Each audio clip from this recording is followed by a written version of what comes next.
इतना बदल हो। दिला पघाती कके बनतिया भलो हो, सोचले ना रही जाई इतना बदल हो।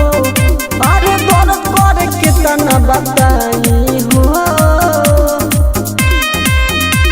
कठोर सनम ना सोचलस हो, टूटल दिल के अपनाई हो। कठोर सनम ना सोचलस हो, टूटल दिल के अपनाई हो।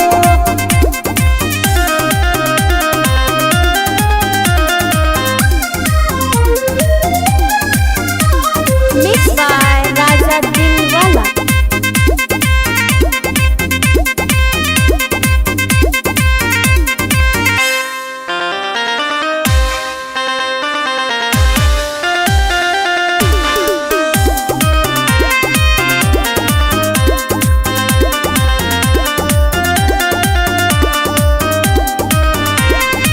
राजा दिलवाला के ना बुझे मजबूरी, दूर कस में दर्दी दिल पे मारती है छुरी।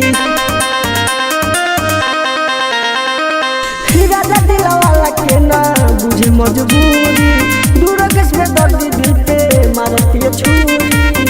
अरे छोटे से कोई बेवफाई हो, कठोर सनम ना सोचलस हो, टूटल दिल के अपनाई हो। कठोर सनम ना सोचलस हो, टूटल दिल के अपनाई हो। Mixed by Sahina Digital Recording Studio, Sati Bazar, Betia.